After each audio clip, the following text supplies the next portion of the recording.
Welcome to the Financial Coaches Podcast, where we talk about how to build your practice from startup to scale up while being the kind of coach your clients crave. Finally, a podcast for financial coaches. Here are your hosts, Maria Casillas and Cody Sizemore. Well, hello, and welcome back to the Financial Coaches Podcast. Today, we actually have another question from one of our listeners and from one of the people who are in our Facebook group as well. And really, the question really it came up organically. So I actually was talking to this individual about her packaging and, her structure for coaching and her pricing and stuff like that. And the topic came up to where she said that she felt very high pressure in regards to her discovery calls. And, she felt like it's just a lot of stress. There's a lot of pressure from it. And she doesn't like that feeling. And I was like, okay, cool. So we dug into it and figured out what was going on. I'm sorry. Can I ask a question? Is she the one feeling the pressure and stress, or is it that her potential clients have said to her that they are feeling the stress and pressure? Great question. So she is feeling the pressure. And because of that, it's also causing the potential clients to feel that too. Got it. Right? Okay. Mm-hmm. I'll go ahead and just say her name. So her name's Amanda. So Amanda, surprise, we are doing your question on the air. Thank you for providing it, Amanda. Yes. It's going to be a good conversation. So basically, like I said, she said that she was feeling a lot of pressure because the way that she had things currently set up was that she would go into a discovery session, which would be anywhere between 30 to 45 minutes, she said. And that meeting would be basically where she would gather a bunch of information from them, see where they're currently at, see what their goals are, and then go through her entire program, walk them through what everything was entailing, what you would cover, how those goals can align with this program. And then from there, pitch the coaching, pitch the price, and see if they want to start joining. Okay. And to be totally transparent with you, when I first started coaching, that's exactly what I did too. Mm-hmm. I did that exact thing. I wonder where that's coming from then. Is there a program out there that teaches that specific approach, or is that just something that intuitively you guys did? I think it's an intuitive thing because I know from experience that a lot of coaches do that, to where they get someone on the line and they want to make them a client, so that they're like, I'm just going to pitch it right away. Got it. So it's kind of out of desperation. Yeah, almost out of fear of if I don't do this, then maybe I'll lose them kind of thing. Mm-hmm. Which is totally understandable. I mean, that's what I went through myself. Yeah. And the pressure that she feels with those discovery calls, I totally recognize that because I too felt that pressure. Every time I just started a conversation with someone or wanted to build a relationship with someone, it felt like I was entering this call to where I was like, all right, I'm going to talk money and I'm going to see if they want to buy in or not, and it was just very high pressure. And I suggested to her to make one small shift that I had actually made over the last 9 months or so that really, really helped not only my conversions, but also just my comfortability. I think the best way to describe this is that if you were to try and cram everything into that first initial call, you're essentially asking someone to marry you on the first date. Mm-hmm.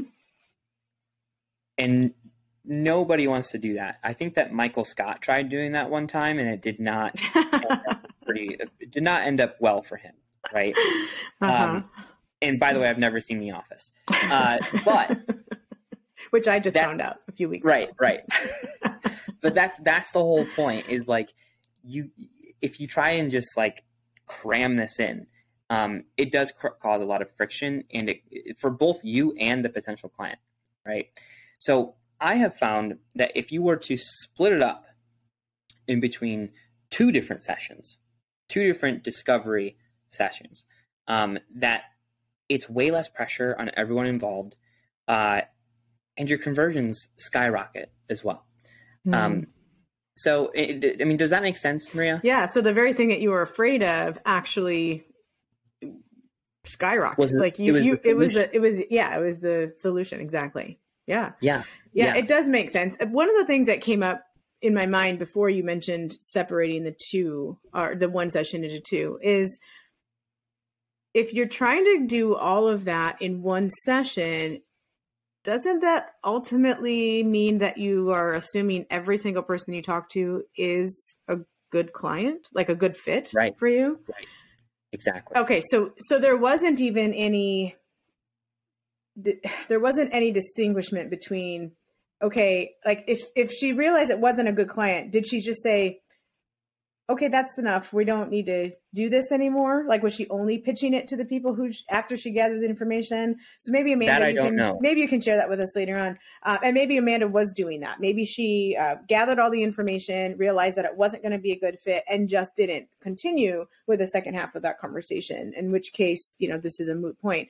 But if indeed there was this fear around, I want to make sure I have any client that I can get, and I want to make sure that I don't make the decision for them, they get to decide, and you were going through that entire process with every single client, then I would say that even if your conversion rate was good, it can't be fun to actually coach with these individuals if they're not great fits, right? So that's what came to mind for me. And that was something that I actually had to learn the hard way myself. It was because when in my first year of coaching, I had brought on clients that I found out that I probably shouldn't have, because they just weren't the type of person that I really liked working with. Since making this shift of splitting it into 2 different sessions or 2 different consultations, I have been able to sift those people out. If like in that first consultation, I just don't feel like this is a good fit, then I just give them like a quick tip, and I'm just like, here you go. Like, I think that this might help you. Keep in touch, Right. And the people that I do feel like I want to coach, I invite them onto the next one. And then when I actually do pitch my coaching program, I tell them that. I say, I invited you onto this call because of these qualities that I picked up on them in the first call. And just so you're aware, I don't invite everybody onto this call. So it makes them feel like you're almost like choosing them. Yep. Right. Well, and it doesn't just make them feel that way. You really are choosing them. In fact, you are choosing them. And that makes them feel good. It makes them feel like they're, the chosen one. Right. But the way that I've kind of structured things is those 2 different consultation sessions. And basically the way I break it down is like the first one is a shorter one. It's like probably anywhere from 15 to 20 minutes. And that call is really just to see what they have going on currently, what their goals are, and how they feel about things, how it's affecting them, and just knowing that, you can just have a conversation about it, and you can kind of pick up on like who they are and like, what their drive is and like what the reasoning behind things are. And you can pick up on a lot to see if you want to invite them on to the next one or not. Before you move to the second one, I know that a lot of our listeners are very practical, and they like, check boxes and lists or type A personalities. So let me ask you, you made 0 mention of numbers, of statistics, of debt load, any of that stuff when you mentioned the first call. You just said kind of like, where are they? How are they feeling about it? What are some of their goals? Sure. How, could you give just a couple of specific questions that you might ask in order to gather some of that data that you just mentioned? And yes. And also, is it pretty accurate that you really don't touch a lot of numbers in that first session? No, in the first session or in the first meeting, I have it split between 2. Like I do talk about numbers quite a bit. Okay. And then I also talk about other things. So I'll just walk you through. Yeah. So since it's only 15 minutes, for those of you who are listening, since it's only a 15-minute conversation, there's no way that he goes through an entire cash flow or budget or anything like that. No. So do tune in, because now he's going to share like what are some of those specifics that you would ask for in order to get a pretty clear picture of the numbers and their feelings. And we're going to hear, how does he determine whether or not there's someone that would be a good fit for him? And he didn't even know he was going to do all this today. So hey, here we go. Keep me on the toes. So I always ask them, what caused them to reach out, first thing. Then I ask them, how old they are and what they do for work. Okay. Then I ask them what their income is on a monthly basis. I ask them what sort of debt they have and, the amounts and also the payment on those. I ask them what their savings looks like, whether they have it or not. I ask them if they're currently investing into retirement at all or any other sort of investing. I ask them what their living situation looks like. And I like to phrase it that way, because it's like, do you pay rent or no? Do you have a mortgage? How much is it?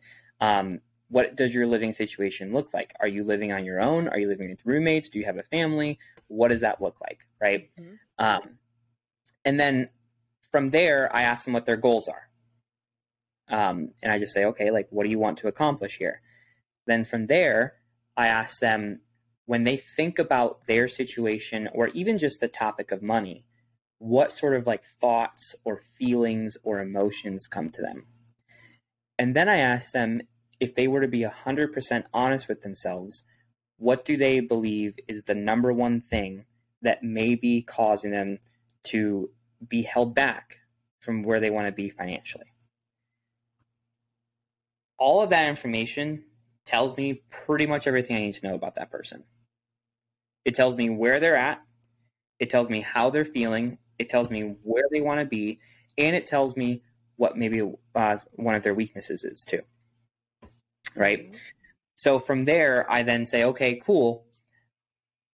What I want to do is basically just take this information and just let it digest a little bit.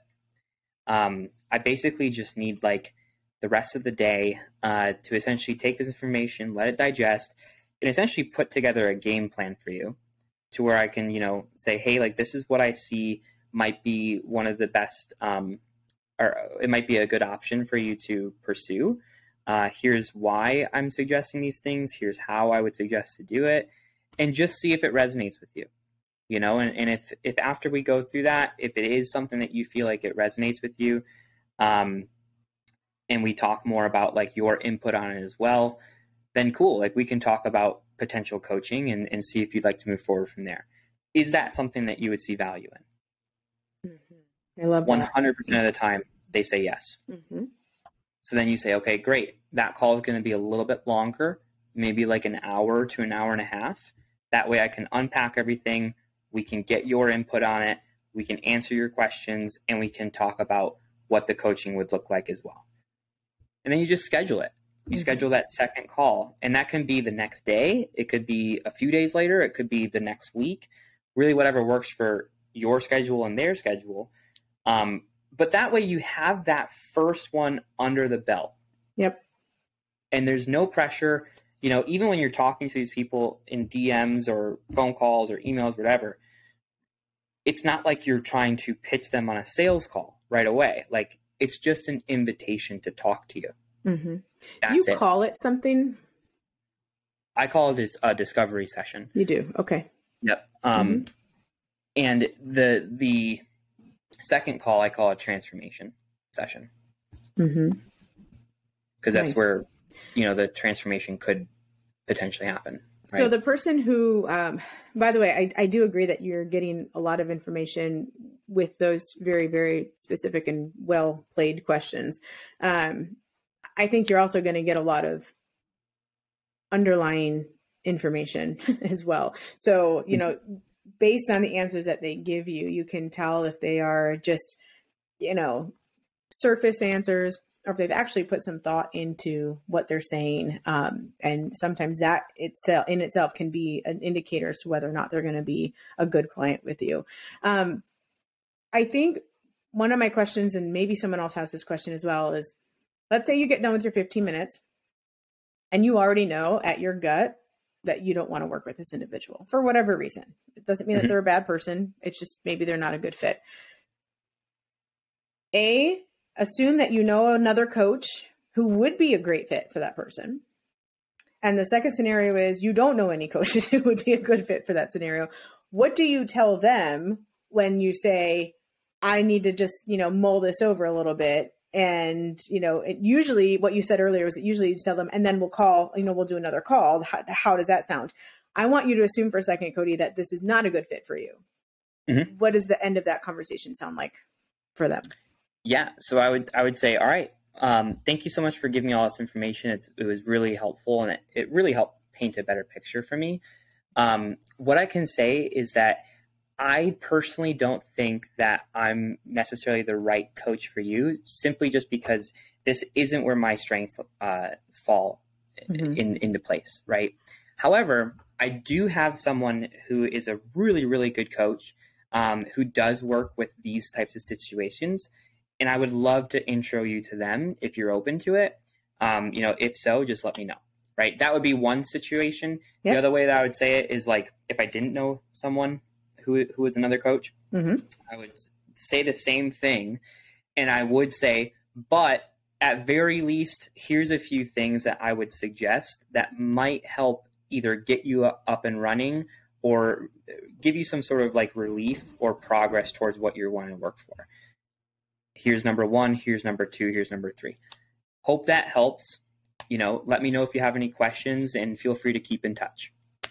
Okay. And if there's, by the way, fantastic answers. I love that. And I think that our listeners are going to be able to basically script that out for themselves and give themselves a springboard. Do you ever say, like, if there's a specific thing that you think if they worked on this, that they would be a fantastic candidate? Do you ever let them know what that thing is and then tell them to come back at another time or welcome them? I know you said they can come back to you with any questions, but have you ever had a scenario where you say, you know what, I think that you would be a really great candidate to work with if ABC, come back to me when those things are in place and we can revisit this? Yes. So I actually had someone, I actually did this with someone recently.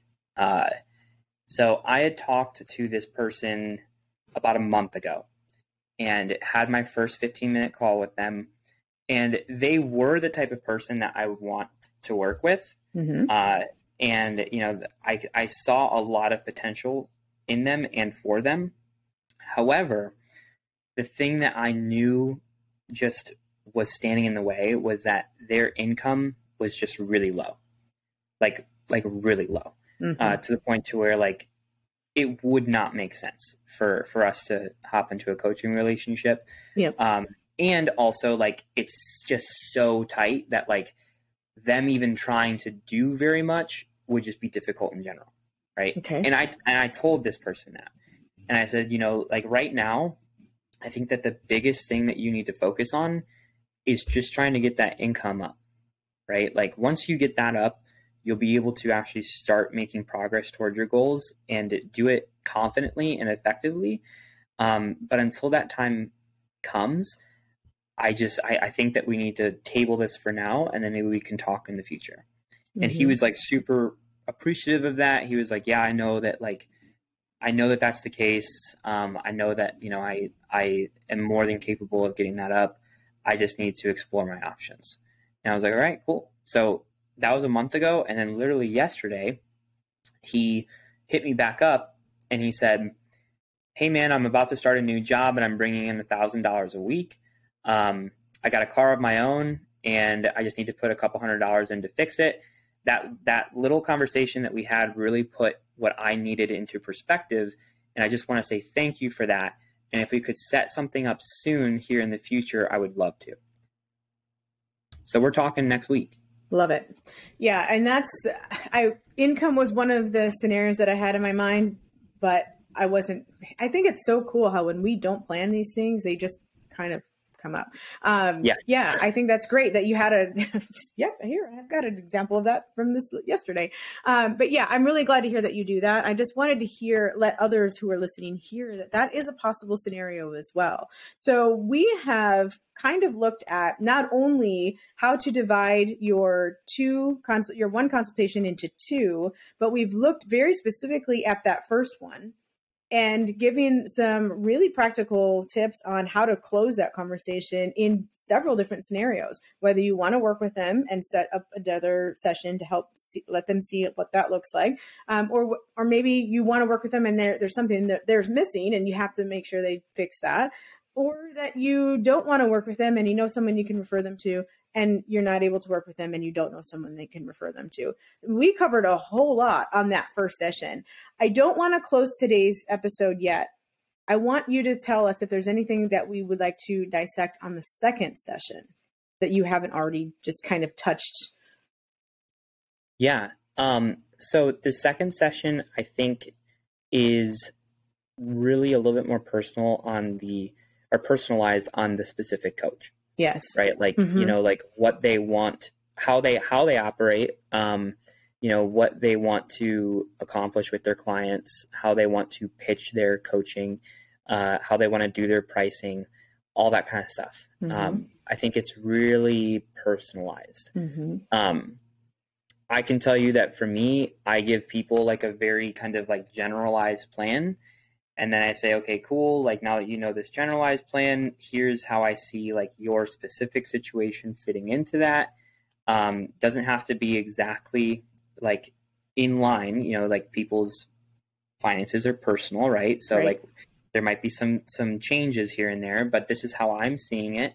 And then I ask for their feedback. I'm like, what do you think about that? Do you have anything else to add to that? Is there any changes that you would make? And then we talk about that. And then from there, I say, okay, cool. Sounds good. Does this resonate with you? If the answer is yes, then I say, all right, great. I would love to tell you a little bit about my program and what exactly we would be working on while also working toward these goals in this plan, right? And then I unpack that. I tell them the structure, how often we're meeting, and then I ask them if they have any questions about that, how they feel about that, all of that kind of stuff. If they're looking for something different, stuff like that. And then I go into the discussion about the investment side of things and, just work that conversation and then close and try and close. That's my structure. Fantastic. One quick follow-up question is with the investment, since you have an idea from session 1 or A, we'll call it A and B. If you have an idea from session A, what their income is and kind of, you don't know their entire cash flow, obviously, because we didn't get that deep.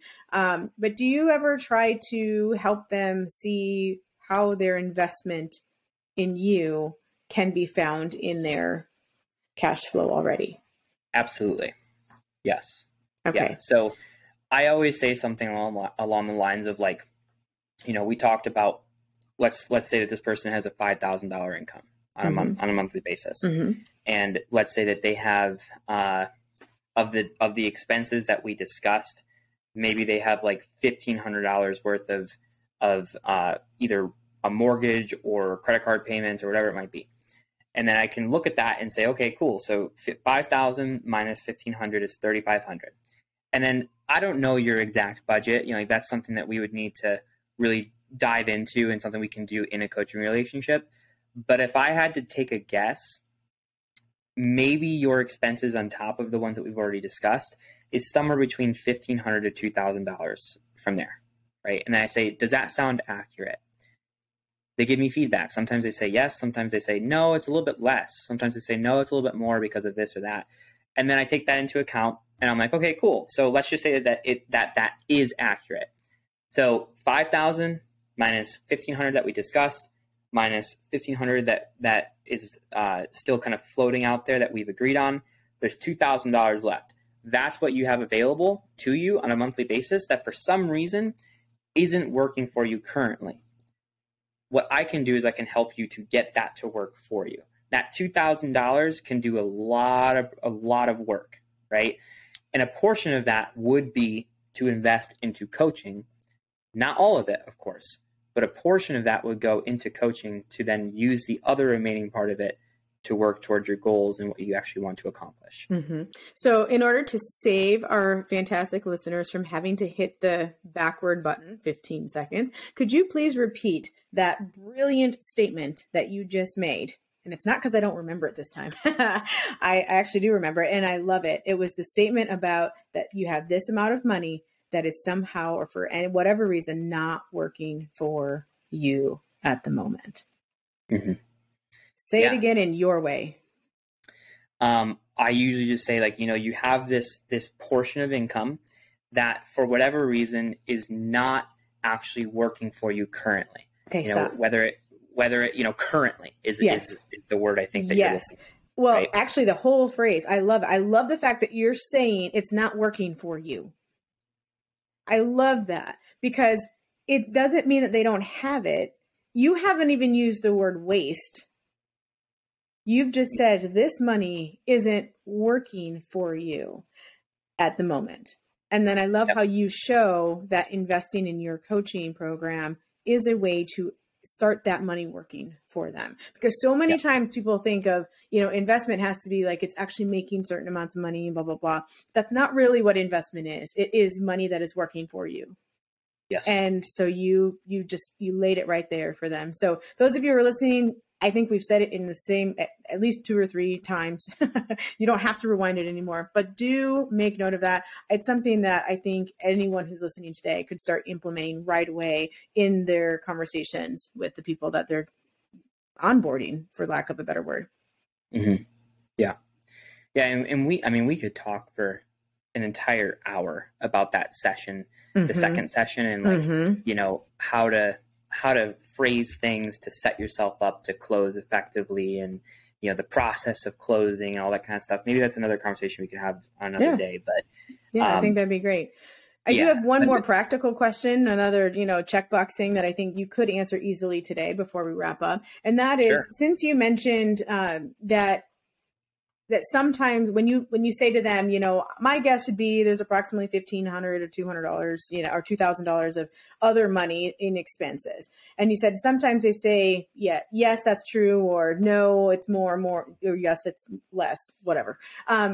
Do you ever have them, like in between session 1 and 2, do you ever have them specifically look for that information so that they are well prepared for that question later on? Or do you not even have them look at their patterns and stuff until they've signed on to work with you? I think that you certainly could. I personally have not done that, not for any particular reason. It's not because I think that that's a bad move. I think that could be actually a good move. It's just something that I haven't done personally. Okay. So if it's something that could be a good move, is that because it would give them I just have a feeling that when people say, yes, that sounds accurate, most people have no clue. And I don't mean that because they're, dumb or just ignorant. I mean, they just, a lot of times are so removed from it that they just literally are going from payment to payment to payment, or from transaction to transaction, et cetera, that they really don't know. And you as well as anybody, that a lot of people say, oh, I estimate that I eat out and it's about $300 a month. And then when they actually sit down and track it, it's like 12, right? So that's why I'm asking. I just didn't know if there was any sort of, homework is probably a bad word, but some sort of task that you give them in between session A and B that allows them to just be a little bit more accurately aware when you are playing with those numbers with them. Yeah. If anything, I would say, if you were to give them like a homework assignment, for them to just figure out what their regular, and I guess you could say, necessary expenses are, stuff like car insurance, gas, groceries, the essentials, kind of thing. Phone bills, that kind of stuff, the essentials, right? Yep. Figuring that out, I think, would be very helpful, because we talked about this before, essentials and indulgences. Indulgences, yes. Yeah. The indulgences, that's where the $2,000 is going. more than likely. Sometimes. Right. More than likely. Sometimes there's like certain things that come up, but oftentimes I have found that the indulgences is actually why that money isn't working for them, right? It's just going into the indulgences. And there's nothing wrong with that. Like having indulgences is a really good thing, because otherwise you'll lead to burnout. But sometimes it's like so crazy to with what you said, to where like people think that they spend $300 a month on restaurants, but then they look at it and it's $1,200, right? And I've had so many clients where that's been the case, and they come to that like meeting and they're just like, I feel like I want to throw up, So I think that finding those essential expenses might be beneficial for Perfect. sure. All right.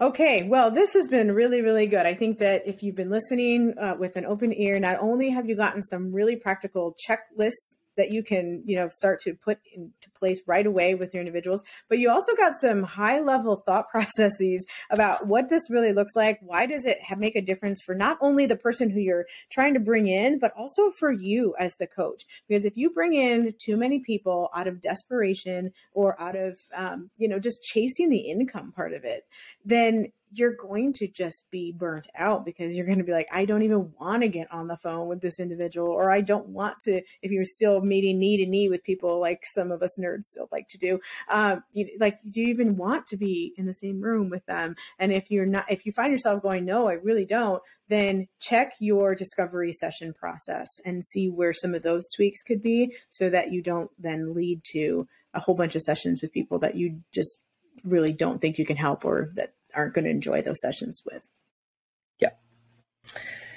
Yep. So hopefully that helped Amanda, and hopefully that helped other people as well. This topic of consultations, I actually love talking about this. Yeah. I think this is like one of the most fun things for me, because it's exciting, and it's like, it has that like level of like, I don't know what's going to happen. And I think that's just a part of me. Like, I kind of like that risk, I guess you could say. But yeah, I have a lot of fun with these conversations. So thank you so much for bringing this question to me and to us. And if anyone else has questions, you're more than welcome to join that Facebook group. It's New Money Habits Financial Coaches. You can make a post in there. You could interact with anyone in there to ask questions, just with the other coaches in there as well. Or you could reach out to either Maria or I directly, and we can obviously answer the question privately with you, or we could bring it onto the show and provide value through that scenario as well. Yep. So, and remember, subscribe, rate, and review. We appreciate all of you who are already doing that, and we look forward to seeing what you say for those of you who are about to do it right now. You guys, thanks so much for tuning in this week. We will see you next time. Bye-bye. Thank you for listening to the Financial Coaches Podcast, brought to you by New Money Habits and Sizemore Financial Coaching. Submit your questions to our host by emailing podcast@newmoneyhabits.com. Be sure to subscribe to be notified of future episodes, and join our growing group of like-minded coaches on Facebook. And until next time, happy coaching. Music provided by Summer School.